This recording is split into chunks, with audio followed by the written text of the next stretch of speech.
Fala meus filhotes, professor Kevin aqui hoje para falar um pouquinho mais para vocês sobre botânica. Hoje, aulinha sobre gimnospermas e angiospermas. Então, uma aulinha super importante, mas não assista essa aula antes de assistir a aula de Bryophyta e Pteridophyta, porque é lá onde está toda a nossa base da botânica, beleza? Então, vamos lá, vamos nessa. Quando a gente fala de gimnosperma significa plantas com sementes nuas. O que significa isso, Kevin? A partir de gimnosperma, eu entro ali no grupo das fanerógamas, que é o grupo onde eu tenho a estrutura, certo? Com a parte reprodutiva aparente. Basicamente é isso, legal? Então, aqui nas gimnospermas, você vai ter estruturas chamadas de estróbilos. E é exatamente no estróbilo aonde você vai ter a formação do esporo. Então é dentro do estróbilo aonde vai ficar o esporângio feminino e o esporângio masculino. Logo é ali aonde eu tenho a parte reprodutiva. A diferença das briófitas e pteridófitas é que agora essa parte reprodutiva ela está visível, ela está grandona, tá? Ela está exposta, beleza? Então o estróbilo ele vai aparecer em dois sexos diferentes, estróbilo masculino e estróbilo feminino. É também chamado de cone ou pinha, tá? São os dois nomes ali de estróbilos que pode aparecer. Não é à toa que, geralmente, quando a gente fala de gimnosperma, nós falamos dos pinheiros, tá bom? Porque são justamente as plantas que apresentam pinha, perfeito? Como é que funciona o ciclo de reprodução de uma gimnosperma? Então aqui você tem, né, dentro de uma gimnosperma adulta, que a gente colocou a araucária, que é justamente a planta, né, mais famosa ali pra gente. Afinal, a araucária é o pinheiro do Brasil, é o pinheiro lá do Paraná, certo? A araucária angustifolia. Lá na araucária você vai ter tanto o estróbilo masculino como o estróbilo feminino. No estróbilo masculino você vai ter a produção do que a gente chama de esporos masculino. E aqui mais uma adição na nossa vida. Lembra que a gente tinha falado na primeira aula de botânica que as estruturas chamadas de anjo são estruturas que produzem algo e fito é o indivíduo como um todo. Então, gametófito era o indivíduo que produzia gameta. Gametanjo era a estrutura desse indivíduo que produzia o gameta, certo? Aqui é igual, só que a gente também tem um prefixo que a gente adiciona, que é o prefixo micro e o prefixo mega. Micro significa, toda vez que eu falar de estruturas masculinas, mega significa toda vez que eu falar de estruturas femininas, beleza? Então preste atenção aqui, ó. Toda vez que eu falar micro é masculino, toda vez que eu falar mega é feminino, perfeito? Então, no estróbilo masculino, eu vou ter o microesporângio, que nada mais é do que a estrutura que forma esporos masculina. Ele vai formar o micrósporo. E o micrósporo é que vai formar o gametófito masculino, chamado de grão de pólen, tá? O grão de pólen, ele é uma estrutura alada. O que significa isso? Lembra que o anterozoide ele era flagelado? Se ele era flagelado, ele servia para percorrer através do quê? Através da água. Agora o grão de pólen não. O grão de pólen ele é alado. Alado serve para você percorrer através do vento, beleza? Então, o grão de pólen ele foi feito para flutuar. Então, quando o vento bate no estróbilo masculino, ele carrega os grãos de pólen vão flutuando até atingir o estróbilo feminino. Certinho daqui? A partir do grão de pólen, a gente pode chamar a fecundação no vegetal de polinização. Então, agora, a partir do advento, a partir da formação do pólen, você pode dizer que existe o que a gente chama de polinização, tá? Mas só a partir daqui, tá, galera? Então não tem polinização de pteridófita, não tem polinização de gimnosperma, só tem polinização de pteridófita e de briófita, só tem polinização a partir de gimnosperma, perfeito? Lá na parte feminina, como é que funciona? Você vai ter megásporo, que é o esporo feminino, certo? E o megásporo, ele justamente vai formar a estrutura chamada de megaprótalo ou gametófito feminino, certo? O que vai acontecer? O grão de pólen viaja até o gametófito feminino, formando uma estrutura chamada de tubo polínico, que é essa estrutura aqui, certo? E o tubo polínico ele vai levar o gameta masculino até o gameta feminino. Então na ponta aqui, ó, tem uma estrutura chamada de micrópila, bem aqui na ponta do feminino, certo? E você vai perceber que a estrutura do masculino ele vai levar, né, esse tubo polínico vai levar até essa micrópila o que a gente chama de células espermáticas, que de fato são os gametas masculinos, tá? Essa célula espermática ela vai fecundar e a partir da fecundação disso aqui, toda a parte de megaprótalo ou a parte de gametófito feminino vai virar uma estrutura chamada de semente. Beleza? Daqui, essa semente ela germina formando um esporófito, certo? Geralzão de boa. Vou colocar, igual a gente fez em outra aula, vou colocar isso aqui maior para você tirar um print, para você copiar, certo? E agora vem para mim. Vamos para os detalhes, vamos entender o para quê desse ciclo todo, tá bom? Primeiro detalhe. Aqui você vai perceber que a polinização, como a gente comentou, é uma polinização anemófila. E essa polinização anemófila, ela vem através dessa estruturinha chamada de grão de pólen. O que é o grão de pólen, galera? É o meu gametófito masculino, certo? É isso que é meu grão de pólen, perfeito? Lá no grão de pólen, você vai ter uma célula chamada de célula do tubo, que é essa célula aqui, ó. Célula do tubo. A célula do tubo é exatamente a célula que vai formar o que a gente chama de tubo polínico. Beleza? É aqui que vai formar o tubo de fazer a fecundação que a gente comentou. A célula geradora é a partir dela que você vai ter os núcleos espermáticos. E os núcleos espermáticos nada mais são do que os gametas masculinos. Perfeito? A semente, por sua vez, ela é uma estrutura super importante. Por quê?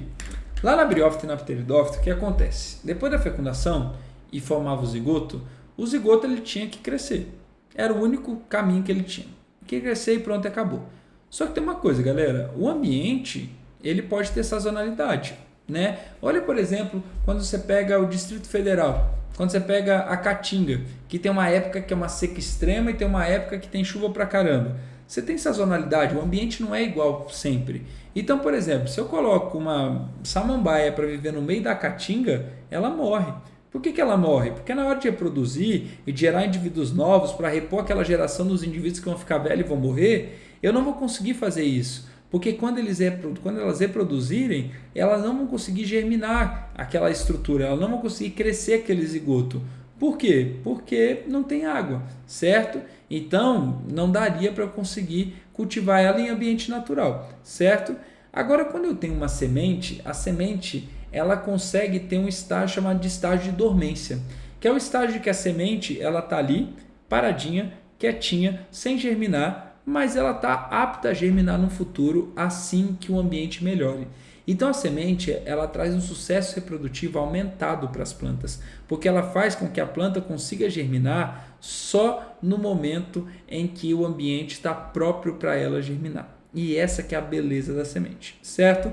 Toda semente ela é composta por um embrião, claro, né? É o que vai virar uma planta nova. Toda semente ela é composta por um endosperma. No caso aqui da gimnosperma, o endosperma ele é haploide.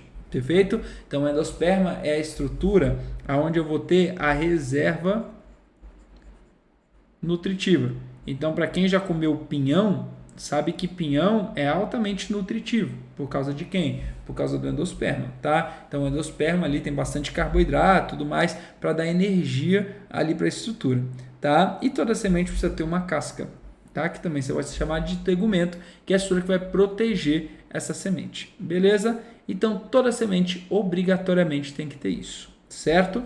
Aqui, a gente fala que a polinização através do vento é chamada de polinização anemófila. Então, esse nome também é legal de você colocar nas suas anotações. Polinização anemófila, polinização através do vento, beleza? A gente tem como exemplo, né, aqui, né, de gimnosperma, os nossos pinheiros em geral, tá? Então, pinheiros em geral é gimnosperma Então, quando a gente tem aqui o Araucária angustifolia, que é essa aqui, tá? Que a gente comentou ali na nossa aula, que é o nosso pinheiro aqui do Brasil, pinheiro do Paraná. A gente tem aqui a sequoia gigante, tá? Que é uma árvore bastante presente no continente norte-americano, beleza? E lá no continente norte-americano você percebe que as sequoias, elas são muito grandes, elas são árvores centenárias, são árvores que têm troncos, galera, que pode superar ali fácil de diâmetro, certo? Você ter ali uns pelo menos 4 a 5 metros de diâmetro ali, que é uma estrutura muito, muito, muito grande. Então, realmente, ela é uma árvore bastante, vamos dizer, icônica, tá? Pelo tamanho que ela tem, perfeito? Então, são as plantas ali que são os maiores exemplos de gimnospermas que a gente tem. As angiospermas é o grupo da botânica que mais tem coisa, tá? É o grupo da botânica mais diverso, então é o grupo da botânica que também apresenta mais informação para a gente aqui, tá? Toda vez que a gente pensa em angiosperma, a angiosperma é uma planta que tem flor e fruto. Então, para ser angiosperma, você precisa ter flor e você precisa ter fruto, tá bom? O que é uma flor? Uma flor é essa estrutura aqui que a gente está vendo, tá? Na nossa esquerda aqui, tá bom? Toda flor, ela tem um receptáculo chamado de receptáculo floral. É aqui onde eu vou ter a produção do néctar da planta. Você vai ter um conjunto de estruturas de defesa chamados de sépala, certo? E um conjunto de estruturas vistosas chamadas de pétala. Para que serve a pétala? Para atrair o polinizador. Então a pétala, ela é uma estrutura de atração, tá bom? Então o néctar é uma estrutura de recompensa. A pétala é uma estrutura de atração. Mas Kevin, por que a angiosperma quer atrair alguém? Porque agora a polinização da angiosperma, ela é uma polinização que pode ser feita por animais. Então você tem polinização chamada, por exemplo, de ornitofilia, que é quando um morcego vai até a planta para conseguir polinizar a planta. Você tem a entomofilia, que é a principal de todas, que é quando os insetos viajam até a planta para polinizar. Você tem a ornitofilia do beija-flor, que é quando a ave vai até a planta para polinizar. Então, quando eu tenho essas características, tá? Quando eu tenho essas plantas ali fazendo esse processo, ou quando eu tenho esses animais fazendo esse processo, certos animais precisam ser atraídos. A planta precisa ter cor, precisa ter cheiro para atrair o animal. Mas o animal ele tem que ir lá por algum motivo, ele não vai lá só para passear, tá? Então, o néctar é uma substância nutritiva que vai dar esse motivo para o animal, certo? Vale lembrar que o conjunto de pétalas é chamado de corola, tá? Então, o conjunto de pétalas pode ser chamado de corola, enquanto que o conjunto de sépalas pode ser chamado de cálice. Perfeito aqui? Então, sépalas, cálice, pétalas, corola. Beleza? Isso aqui é muito importante. Beleza? Lá na planta, lá na flor, toda flor precisa ter uma estrutura reprodutiva. Tem flores que só têm estruturas femininas, tem flores que só têm estruturas masculinas e tem flores que têm as duas, como a mostrada nessa imagem. Perfeito? A parte masculina da flor é essa parte toda aqui, ó. Essa parte toda aqui é a parte masculina, chamado de androceu. O androceu, certo? Ele é composto pela antera e pelo filete. O mais famoso de todos é a antera. Por quê? Porque é na antera onde tem os grãos de pólen. Perfeito? A parte feminina é essa parte toda aqui, ó, chamada de gineceu. Gineceu, certo? Vai ter o estigma, que é onde o grão de pólen ele entra. Vai ter uma estrutura chamada estilete, que é um cabinho que leva até o ovário. O ovário também vai ser super importante para a gente. Dentro do ovário é onde tem o óvulo, que é onde está o gameta feminino. Então preste atenção. O óvulo não é o gameta, mas dentro do óvulo você tem a oosfera, que de fato é o gameta da planta feminina. Perfeito aqui? O androceu também pode ser chamado de estames. E o gineceu também pode ser chamado de carpelos, tá? São outros nomes que podem aparecer aí para vocês ao longo do estudo de vocês. Tranquilo? Como é que funciona o ciclo reprodutivo dessas plantas aqui? Então aqui a gente tem uma flor hermafrodita, né? Lá na antera dela é onde eu vou produzir os micrósporos. Os micrósporos vão virar o quê? Grão de pólen. Até aqui nada diferente da gimnosperma. Perfeito? Lá na parte feminina tem uma diferença. O óvulo, ele vai se desenvolver e ele vai virar o saco embrionário, certo? Nesse saco embrionário, você tem 3 tipos de células. Acho que eu coloquei aqui. Coloquei. No saco embrionário, você tem as células chamadas de antípodas, que estão aqui, as células chamadas de sinerges, que estão aqui, e a célula chamada de oosfera e núcleos polares. Perfeito?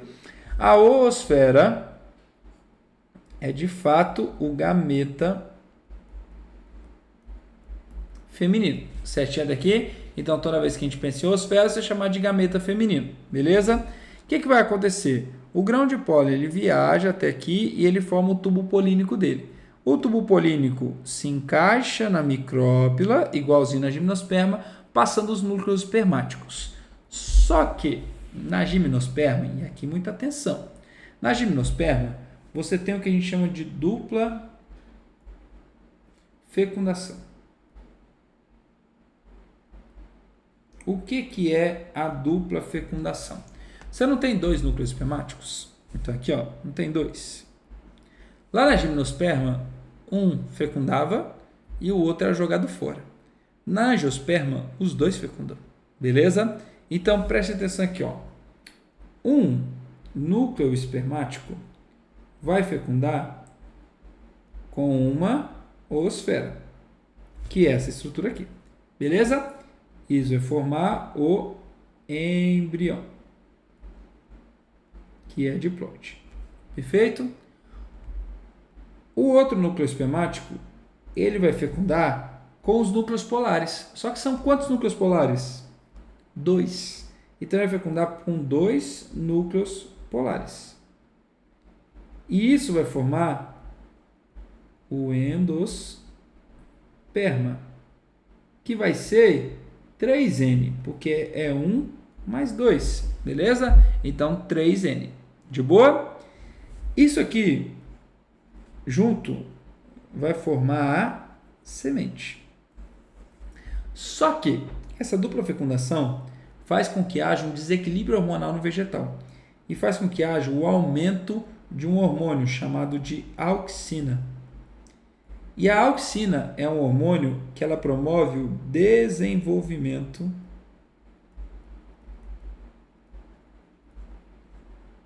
do ovário. Kev, o que é o ovário? Aqui, ó. Ovário, essa estruturinha aqui, ó, que está ao redor do óvulo. Perfeito? E como ela promove o desenvolvimento do ovário, isso aqui é o que a gente vai chamar de fruto. Certo? Entendemos a lógica? Sim. Então isso aqui é muito importante, galera. Então quando a gente, por exemplo, está comendo, né, sei lá, um abacate, o abacate tem a semente dele, não é isso? Ao redor da semente você tem o quê? Um fruto. Beleza? Esse fruto, ele veio do ovário. A semente veio do saco embrionário. Perfeito? Qual que é a função do fruto, galera? Principalmente, o fruto serve para dispersão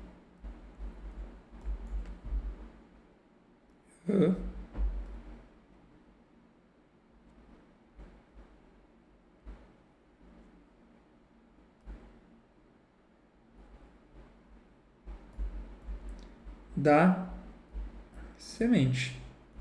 Então, por exemplo, você está comendo aqui um abacate. Você não come a polpa do abacate? O que você faz com a semente? Joga fora. Essa semente foi jogada fora, teoricamente, ela pode ser jogada no meio do mato. E lá no meio do mato, essa semente pode germinar e virar um outro abacateiro. Beleza? Então, você está dispersando a semente ali aonde? No ambiente como um todo. E essa que é a função de um fruto. Beleza? Então, a partir da angiosperma eu tenho flor, que me ajuda a aumentar a variabilidade genética, me ajuda na fecundação cruzada, certo? E tenho fruto, que me ajuda no quê? Na dispersão da minha semente. Então isso é super, hiper, mega importante. Beleza? Galerinha, a gente classifica as angiospermas em monocotiledôneas e dicotiledôneas. Monocotiledônea é que na semente tem só um cotilédone, que é uma folha que serve para nutrição. Dicotiledônea é quem tem 2 cotilédones. Perfeito aqui? Só que, claro, que ninguém nunca vai te perguntar isso. O que ele te pergunta são as características comuns de monocotiledôneas e dicotiledôneas, tá bom? Então, raiz de uma monocotiledônea, galera, geralmente é uma raiz fasciculada ou cabeleira, ela sai de um ponto só e vai para vários pontinhos. Uma raiz de uma dicotiledônea é uma raiz pivotante, ela tem o eixo central e a partir desse eixo central é que saem eixos lateralizados, tá bom? O caule de uma monocotiledônea não apresenta crescimento secundário, então é um caule que fica sempre de crescimento primário. Geralmente pode ser um caule enterrado, como um rizoma, ou um caule incômo, ou até mesmo um caule herbáceo, que é aquele caule de mato, de grama, tá? Que a gente tem ali na rua. Os caules de uma dicotiledônea, eles normalmente são caules em forma de troncos, tá bom? Lenhosos, beleza? São os únicos? Não, caule herbáceo também aparece na dicotiledônea, mas toda vez que você vê uma árvore com um tronco, tu pode ter certeza que essa árvore é uma dicotiledônea.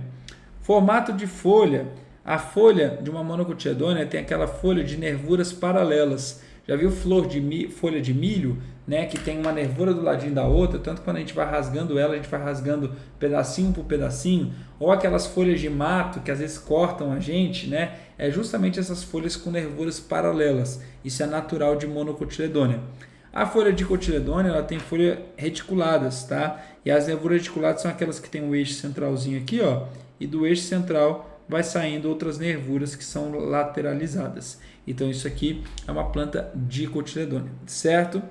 A flor de uma monocotiledônea é uma flor trímera, tá? Ou seja, tem 3 pétalas e 3 sépalas. Enquanto que a flor de uma dicotiledônea são flores pentâmeras, ou seja, tem 5 pétalas e 5 sépalas. Só características de classificação, de vez em quando isso pode aparecer para vocês também, certo? Para a gente ir se encaminhando ao final da aula, o que a gente percebeu? Que dentro do vegetal, todo fruto que é verdadeiro, ele vem do ovário. Porém, tem vezes que outras partes da planta se desenvolvem e formam estruturas carnosas. Quando isso acontece, a gente chama de pseudofruto, que é quando o fruto ele não vem do ovário, ele vem ou do receptáculo ou do pedúnculo. Kevin, o que é isso? Volta lá. Ó, receptáculo é essa região aqui, ó. Pedúnculo é o cabinho. Aqui vai ter um cabinho que segura a flor, certo? Esse cabinho que segura a flor a gente chama de pedúnculo. Então, por exemplo, quando a gente olha a macieira lá, né, a maçãzinha, a maçã ela é um pseudofruto. Tá? A parte do fruto verdadeiro dela é aquela parte que a gente nem come, tá? Aquela parte ruimzona lá. A parte boa que está ao redor, ela veio do receptáculo floral. Tá? Então, ela é um tipo de pseudofruto, um fruto falso, beleza? O caju, ele vem do pedúnculo, tanto que o fruto verdadeiro fica para fora, que é a castanha, né? E o pedúnculo do caju é que parece uma fruta, que parece o quê? Que parece a parte carnosa ali, tá? Mas aquilo ali, na verdade, é um pseudofruto. Figo é pseudofruto, morango, abacaxi é pseudofruto e pera também é pseudofruto. Então, isso aqui é bem legal de você saber também, tá? Frutos patenocápicos, queridos, são frutos sem semente. Então, olha que interessante. A planta tem um desequilíbrio hormonal antes da fecundação ocorrer. E aí, o que vai acontecer? Você vai ter o crescimento sem ter o quê? Sem ter uma semente, como se fosse uma gravidez psicológica, tá? Qual que é a função disso no vegetal? Nenhuma. É um erro, beleza? Fruto patenocápico é um erro. Mas o que a gente fez? A gente selecionou esse erro na banana, por exemplo. Tá? Então, a banana com semente, a banana selvagem, que é essa aqui, ela existe, perfeito? Só que ela está quase em extinção já. Tá? Por quê? Porque ninguém come ela. A gente não gosta dela. Tá? Ela dá diarreia na gente. Aí a gente come o quê? A gente come essa aqui. A banana que é sem semente ou a banana partenocárpica. Tá? Mas, Kevin, isso aqui ó, não é semente da banana? Não. Isso aqui é ovário da banana. Tá bom? Então, esses aqui são os vários ovários da banana, mas não é semente da banana, tá bom? Então, cuidado com isso. Banana que a gente come no nosso dia a dia não tem semente, beleza?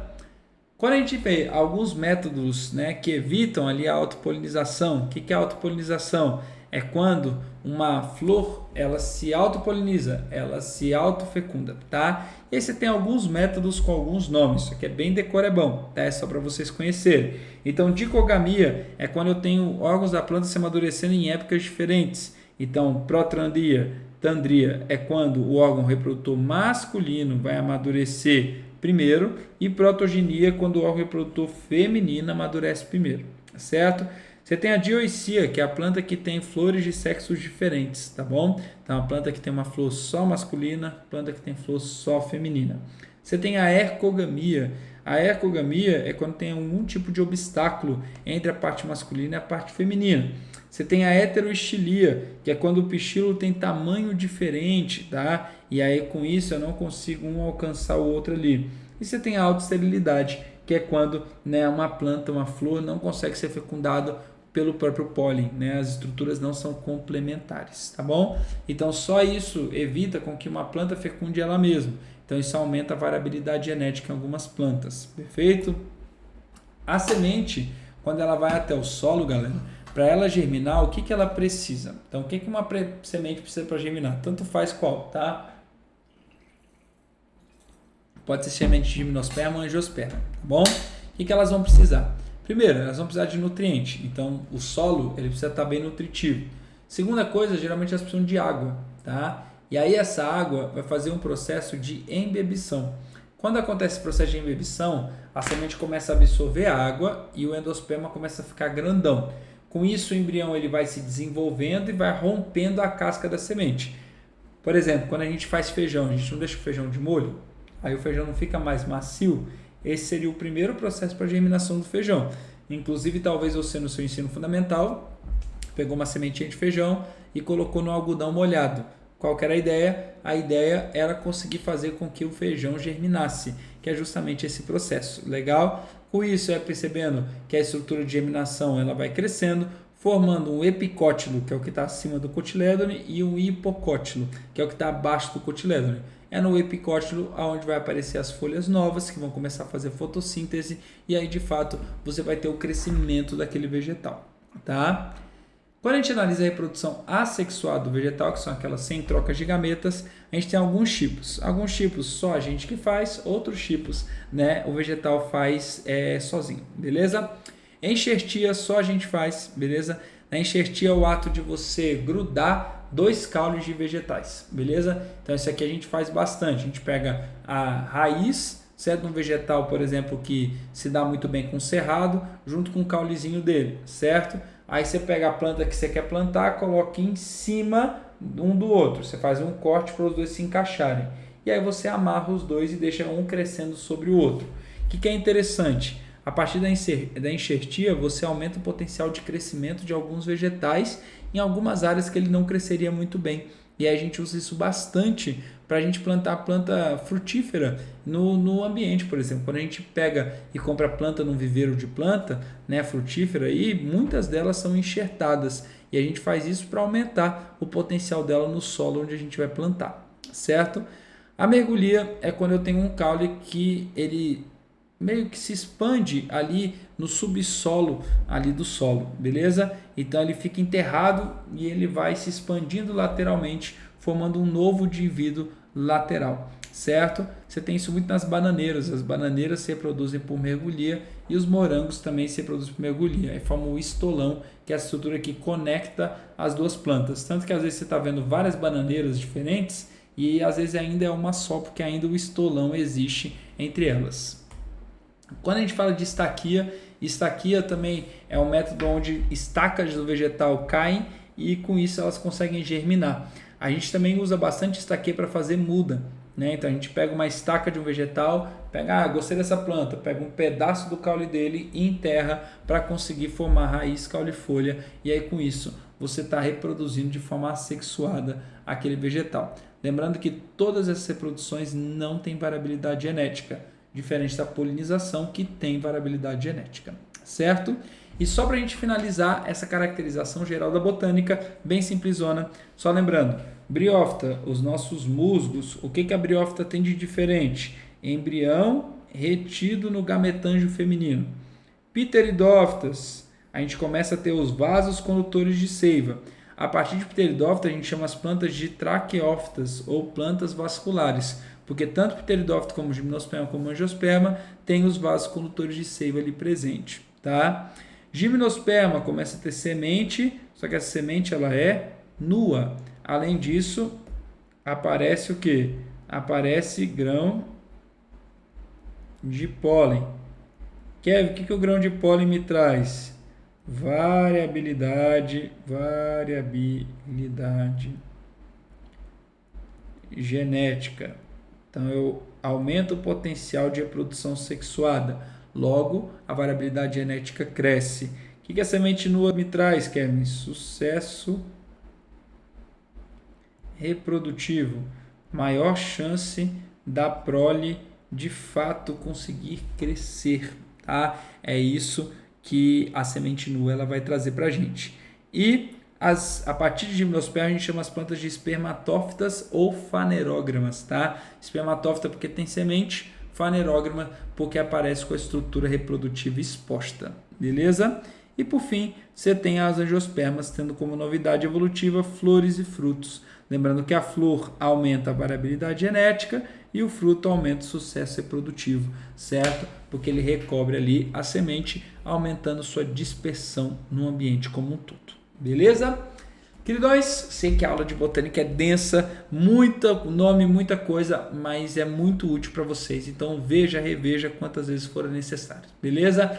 Um beijo, um queijo para vocês e até mais. Tchau, tchau.